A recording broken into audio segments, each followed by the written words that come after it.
Hello students, welcome to Asset Online. I am Jayakumar J, Assistant Professor in the Department of Civil Engineering, Rajagiri School of Engineering and Technology. As a part of our online lecture series, I will be discussing the sixth module of Geotechnical Engineering 1, Soil Compaction. So the contents of this session are Introduction to Soil Compaction, Laboratory Compaction Tests, Factors Affecting Compaction, Structure and Engineering Behavior of Compacted Soils. What is soil compaction? There are many situations in the engineering practice when the soil itself is used as a construction material. In the construction of engineering structures, such as highway embankments or earthen dams, loose fills are required to be compacted to increase the soil density and improve their strength characteristics. And sometimes, an existing soil deposit may need to be improved in order to enhance its engineering performance.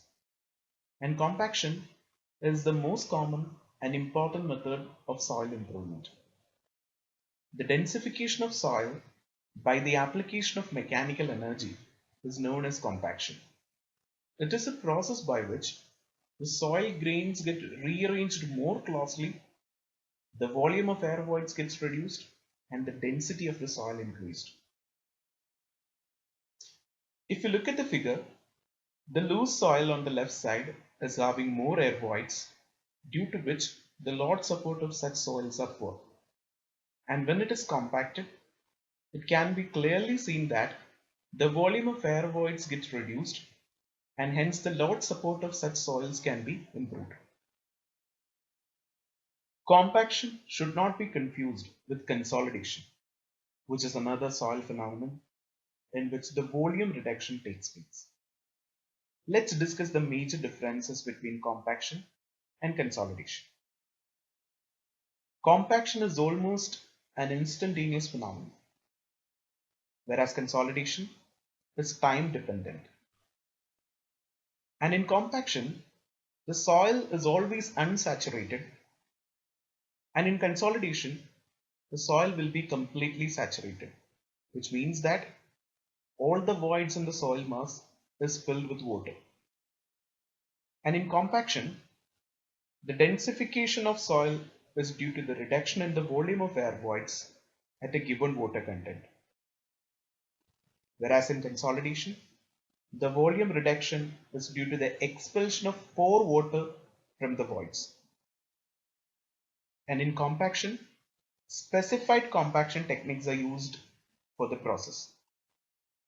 And in consolidation, it occurs on account of a load placed on the soil. Now let's discuss the laboratory compaction tests. The first one is a standard Proctor test, and the Indian standard equivalent of standard Proctor test is light compaction test, which is in accordance with IS 2720 Part 7 1974. In the laboratory, impact compaction is most commonly used. A hammer is dropped several times on a soil sample in a mold. In the standard Proctor test, a standard volume of mold is used and the mold is filled up with soil in 3 layers. Each layer is compacted by 25 number of blows using a standard hammer of weight 2.5 kilograms falling through 304.8 millimeter height. Now let's discuss the procedure of standard Proctor test. As the first step, the volume and weight of the empty cylindrical mold is being taken. The volume of the mold used for standard Proctor test is 944 cm3, and for the Indian equivalent, that is light compaction test, it is 1000 cm3. After the volume and weight is being measured, a collar is attached on top of the cylindrical mold as an extension. So for the test, 3 kg of soil is being used. The soil is sieved through a 4.75 micron sieve, and to the soil a definite amount of water is being added.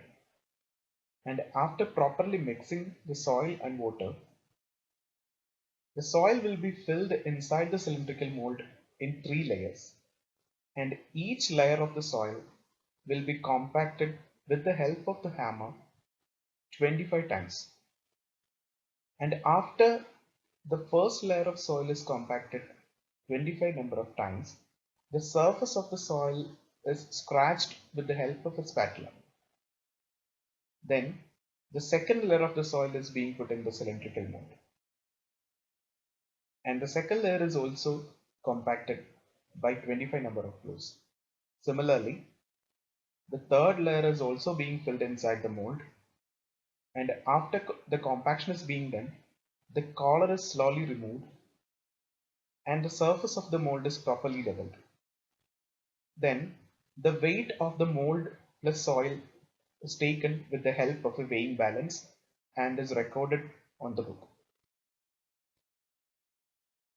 After the weight of the soil and the mold is being recorded, the soil will be taken out of the cylindrical mold and a sample from the soil is taken for water content determination.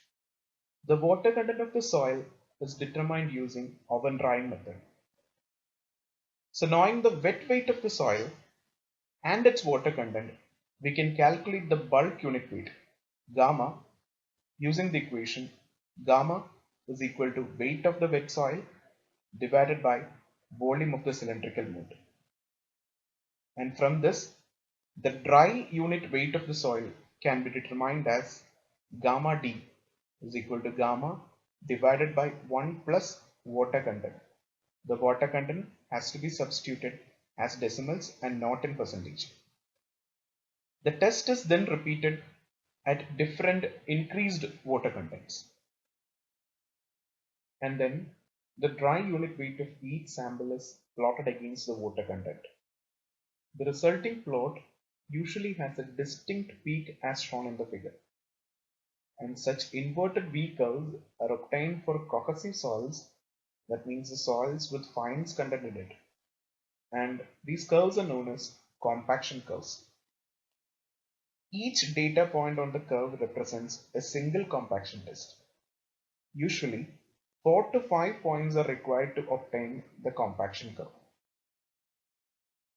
The compaction curve is unique for a given soil type, method of compaction, and compactive effort.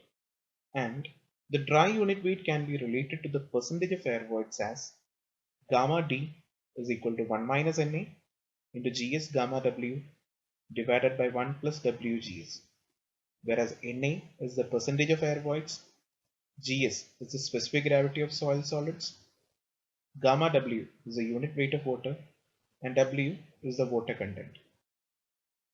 The relation between the moisture content and dry unit weight for a saturated soils is plotted as a zero air voids curve, which can be seen in the figure above of compaction curve. A saturated soil is a soil in which all the voids are filled with water.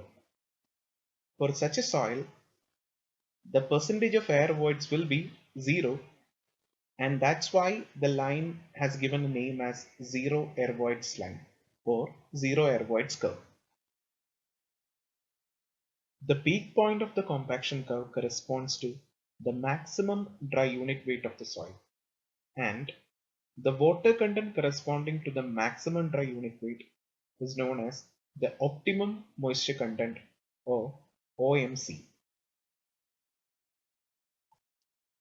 The next laboratory compaction test is a modified Proctor test. The Indian standard equivalent of modified Proctor test is known as heavy compaction test, which is in accordance with IS 2720 Part 8 1983. The procedure of modified Proctor test is almost similar to that of standard Proctor test, and the major differences between modified and standard Proctor test is discussed here. The weight of the hammer used in the modified Proctor test is heavier than that of standard Proctor test. It is of 4.5 kg, and in the Indian version or for heavy compaction test it is 4.9 kg, whereas For standard proctor test, the weight of the hammer is just 2.5 kg. The height of fall or drop for modified proctor test is 457.2 mm, and for the Indian version it is 450 mm, whereas in the standard proctor test it is 304.8 mm, and for the Indian version it is 310 mm. And the number of layers of soil used in modified proctor test is 5, whereas in standard proctor test it was 3. The number of blows per each layer is same in both the tests, that is 25. The rest of the test procedures are same for modified and standard proctor test, and the difference is only in the weight of the hammer, the height of the fold, and the number of layers of soil. Now let's discuss the various factors affecting compaction. The most important factor affecting the compaction is water content.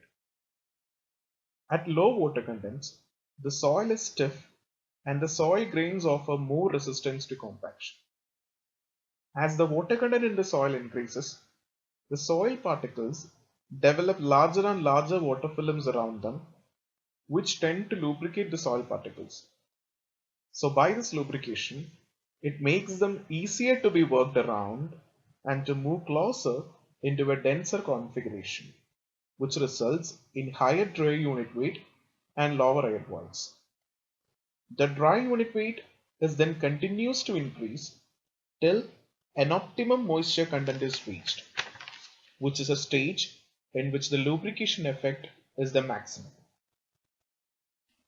With further increase in the water content, that is, as the water content increases beyond optimum moisture content, water starts occupying the space of soil grains. That is, the extra water that is being added into the soil hinders the closer packing of the grains, and thus the dry unit weight of the soil is reduced. And that is the reason behind the inverted V shape of the compaction curve. That means the dry unit weight is increasing, it reaches a maximum, then it is decreasing. And the maximum dry unit weight or the maximum dry density occurs at an optimum moisture content. The second factor affecting compaction is compactive effort. Compactive effort is defined as the energy of compaction per unit volume of soil. If you look at the figure on the right side, the first curve, which is the bottommost curve, has 20 blows per layer, and the second curve has 25 blows per layer, and the third curve has 30 blows per layer, and the fourth curve has 50 blows per layer. As the number of blows per layer is increasing, the compactive effort is also increasing. And it can be clearly seen that as the compactive effort increases, the maximum dry unit weight is increasing and optimum moisture content is decreasing. If we take the two laboratory tests, that is modified and standard proctor test as example, for modified proctor test, the height of the fall of the hammer and weight of the hammer is more than standard proctor test, which means that the compactive effort is more in the case of modified proctor test. So for modified proctor test, the maximum dry unit weight will be higher than that of standard proctor test, and the optimum moisture content will be slightly lower. So we can conclude that for a given type of compaction, the higher the compactive effort, higher the maximum dry unit weight, and lower the optimum moisture content. The next factor affecting compaction is the type of the soil. So in the figure, there are 8 types of the soil, and for each type, the compaction curve is also marked. The first one is of a well-graded loamy sand, and the second is a well-graded sandy loam, and the third one is of a medium-graded sandy loam, and the fourth one is of a lean sandy silty clay, and the fifth one is a lean silty clay, and sixth is a lochial silt, and the seventh one is of a heavy clay, and eighth one is of a poorly graded sand. From the compaction curves of these soils, the following observations can be made. Well-graded coarse-grained soils can be compacted to high dry unit weights, especially if they contain some fines, for example the topmost curve. However, if the quantity of fines is excessive, maximum dry unit weight tends to decrease. And it can also be seen that a poorly graded or uniformly graded sands lead to the lowest dry unit weight values. Look at the bottommost curve, which is of a poorly graded sand. And when we take cohesive soils into consideration, in clayey soils, the maximum dry unit weight tends to decrease as plasticity increases. From curve 4 to curve 7, the plasticity of the clay is increasing, and it is seen that the maximum dry unit weight is decreasing. And it can be also noted that for cohesive soils, the optimum moisture content values are comparatively higher than that of cohesion-less soils. And for heavy clays with high plasticity, they have very low maximum dry unit weight and very high optimum moisture content. So, as the type of the soil changes, the shape of the compaction curve also changes, and hence the maximum dry unit weight and the optimum moisture content also changes. The typical inverted V shape of a compaction curve applies only to soils possessing some amount of plasticity. In case of pure sandy soils, the trend is somewhat different. The figure on the right side shows the variation of dry unit weight of sand with water content. Initially, there is a decrease in the dry unit weight with the increase in water content. This is due to the capillary tension in pore water, which prevents the soil particles coming closer. As a result, the dry unit weight decreases. This phenomenon is known as bulking of sand. The maximum bulking occurs at a water content of about 4 to 5%. With further increase in water content, the dry unit weight begins to increase as the meniscus is broken and the particles are able to move and adopt a closer packing. The maximum dry unit weight results when the soil is completely saturated. When the water content is increased further, there is a fall in the dry unit weight again. And coarse grained soils do not absorb water the way fine grained soils do. And compaction water content is not a very significant factor in determining the characteristics of sandy soils. And compaction curve is of little importance to sands or gravels.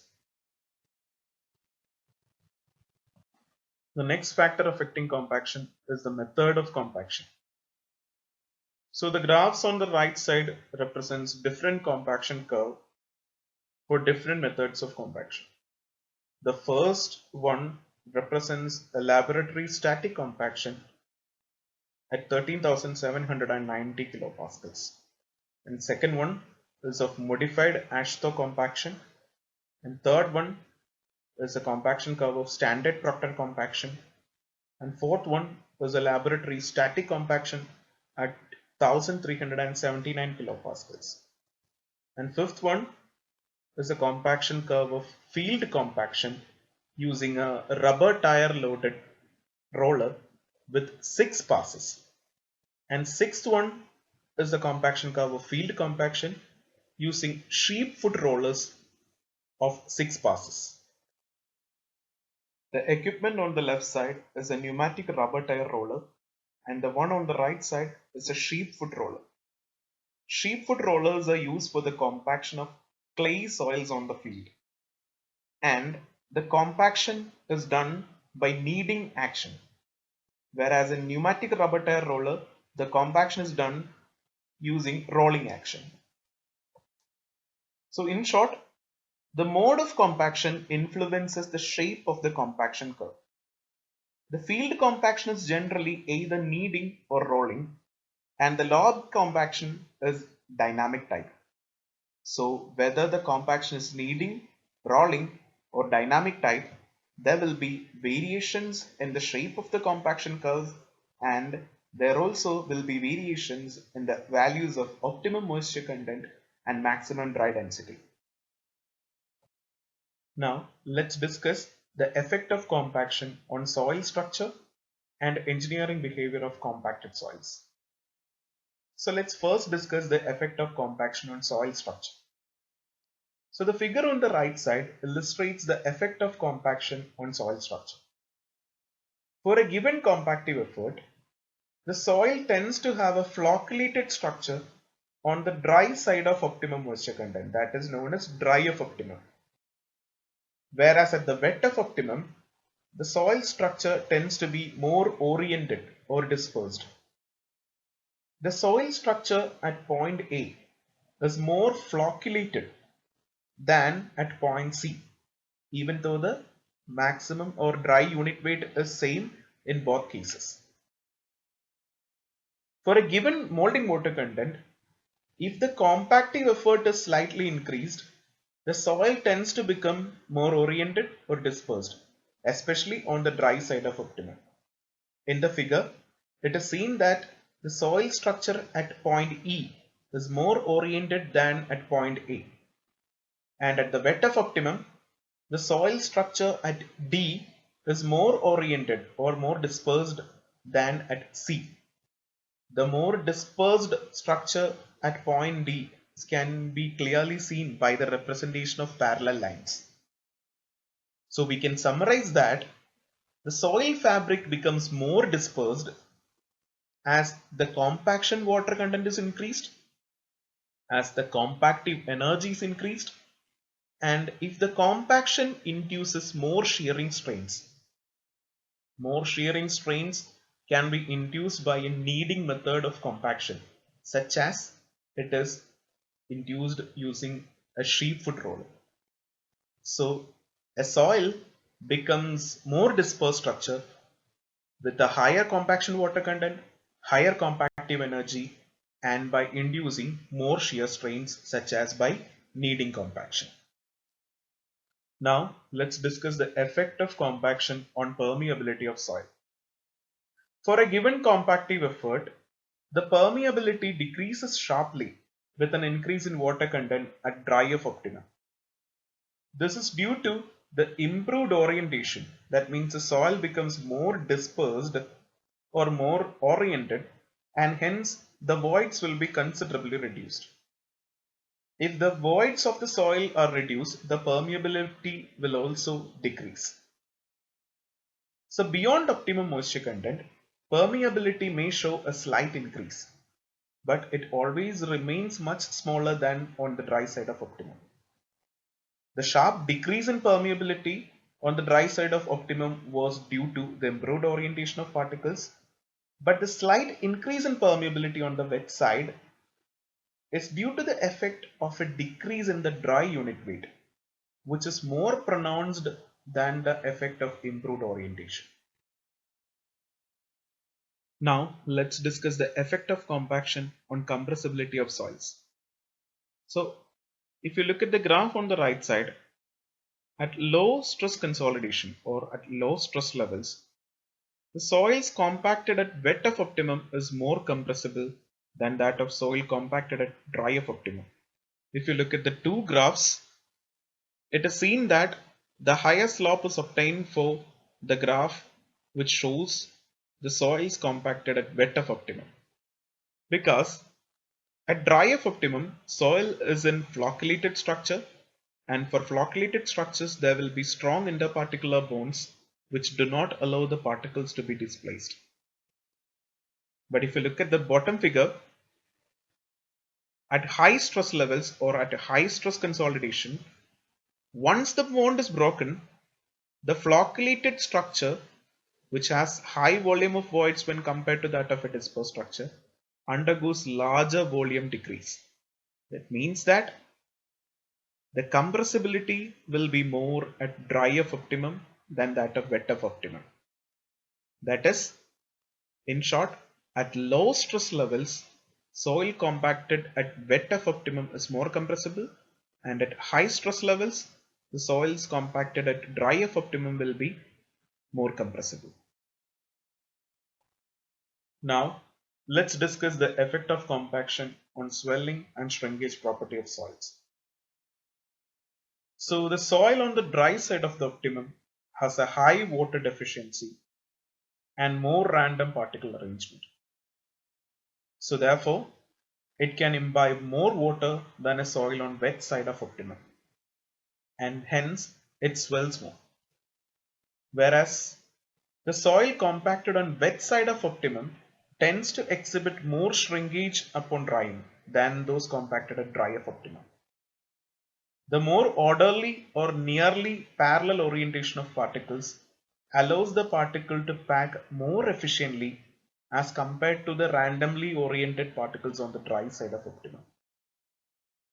And since the particle has a more oriented orientation or more dispersed orientation on the wet side of optimum, it exhibits more shrinkage property.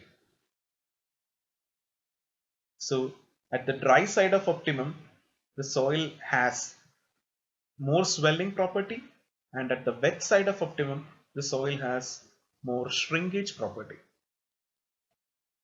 And that's the end of session 1 on soil compaction. Thank you for listening. The next session will be dealt with field compaction, field compaction control, and some numerical problems on compaction. Thank you.